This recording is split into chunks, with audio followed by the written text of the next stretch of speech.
After a strong 8-1 start, the Phoenix Suns have lost almost 66% of their games this season. Things are clearly not working for a team with championship aspirations. The Suns benched Bradley Beal and Jusuf Nurkic in hopes of turning things around. Nurkic has struggled as their starting center, and opening with Beal leaves Phoenix undermanned on defense. There are no easy answers, but head coach Mike Budenholzer must keep searching. The Suns are all in, so it is championship or bust. They gave up a ton to acquire Kevin Durant and Bradley Beal. Phoenix is well over the second tax apron and has limited draft capital to offer in trades. Upgrading their roster is challenging, but the Suns desperately need to make a move. They are currently out of the guaranteed playoff berth and are in danger of missing out on even play-in contention. Phoenix should be problem-solving, but their biggest issue is their most complicated. It involves their stars and is even more jumbled by a no-trade clause. Phoenix acquired Beal to build one of the best big threes in the NBA. They have three of the best scorers, but the Suns did not take fit into account. Their star trio lacks an elite playmaker and has significant defensive questions. This season, the group simply does not work on the floor together. The Suns have a negative 5.9 net rating with Durant, Beal, and Booker sharing the court over 249 minutes. For context, the Nets sit 24th in the NBA with a negative 5.6 net rating, and every team below them is lottery-bound.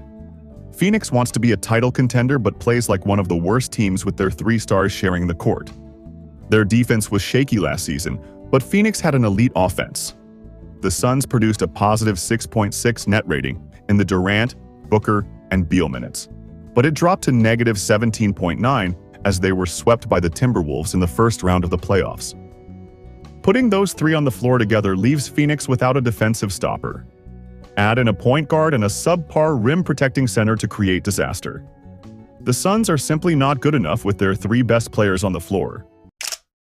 Phoenix is 1-9 without Kevin Durant this season. The 36-year-old is still an elite scorer with efficiency and a versatile defender. He cannot go all out every night, but the Suns are not letting KD leave. Devin Booker is having a down season but is the future for the Suns. The 28-year-old is in his prime and should be leading the franchise long after Durant is retired.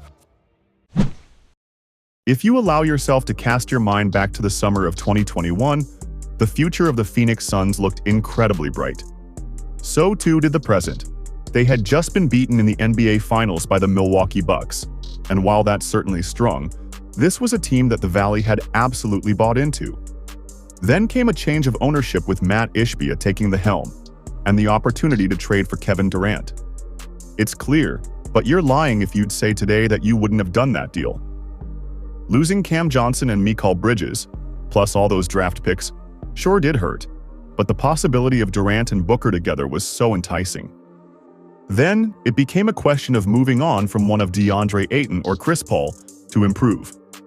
In the end, both departed Phoenix, with the Suns taking on a barely playable big man in Jusuf Nurkic, plus the excellent Grayson Allen, in exchange for Ayton. A trade that started off well, but has gotten worse as time has gone on. Trading Paul for Bradley Beal, however, was the breaking point. Again, it is easier with the benefit of knowing what we do now, to see that this was the wrong corner to back themselves into. Paul was declining and couldn't stay healthy when it really mattered, plus he too was making a lot of money. So while swapping Paul for Beal felt like turning water into wine from a talent perspective, the grim reality of what they've done is now more apparent than ever. The Suns gave away essentially all of their draft picks and are now operating in the second apron, which makes potential deals that much harder. On top of all of that tough is the pesky no-trade clause that Beal gladly waived to end his Washington Wizards experience and head to Phoenix. The Suns appeared to take action, electing to bring Beal off the bench. That looked like a masterstroke in a win over the Philadelphia 76ers, and brought with it new problems and a dreadful loss to the Charlotte Hornets the next night. The Suns are currently stuck with Beal for as long as he says, and in bringing him off the bench they might be creating another massive problem we will only see the true impact of in years to come. If the Suns are going to mess Beal around to try and get him to leave, that is not a good look for the future. It is easy to talk yourself into this being the best course of action when you have Booker and Durant, but they're not going to be in the Valley forever. There could come a time when the next available free agent hears just how the Suns tried to get Beal to leave, and it makes them think twice. Even more worrying is if Booker himself, or more likely Durant, realize that they too could one day be in that position.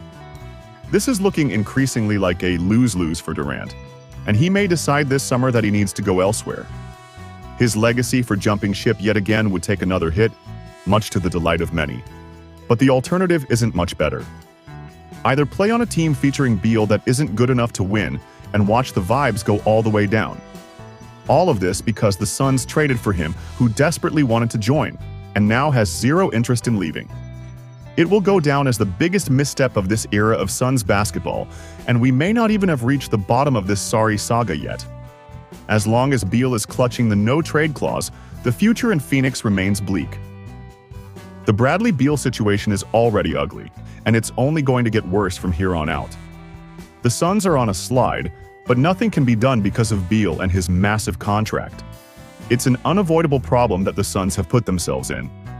When Beal got a no-trade clause from the Washington Wizards, it should have been a giant red flag signaling to other teams, but the Suns ignored the warning signs. They chose to put 3 isolation scorers on the same team and hoped talent would win out in the end. And now, the situation with Beal proves that reckless spending can ruin a team. Even though the Suns want to go through the same process again and try to land another, they can't. Beal has a no-trade clause and controls his own future. And because they are a second apron team, they cannot aggregate salaries in trades.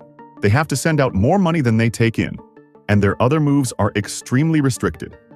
Unless they trade Beal or find a suitor willing to take on Jusuf Nurkic's brutal contract, the Suns are stuck in purgatory. The Suns want to trade Beal before the deadline, but that is difficult. He has a $110.8 million remaining on his contract after this season, and no team is eager to trade for him, making $50+ million per year. Phoenix explored Jimmy Butler trades, but would need to find a team willing to take on Beal's contract that he wants to join. That franchise may not exist. As the deadline approaches, the pressure on the Phoenix Suns to make a move only intensifies. With the situation growing more untenable by the day, the team must confront the reality that a major shift is needed to stay competitive. The Suns' window for championship contention is rapidly closing, and unless they can make a bold move soon, they may find themselves stuck in a never-ending cycle of disappointment. The Suns cannot just keep rolling Durant, Booker, and Beal out there and hope it works. They must break up their big three if they want to be serious title contenders. Beal is the most likely to go, but working out a deal is nearly impossible. The Suns are in a difficult spot and may not have an exit as the ship sinks.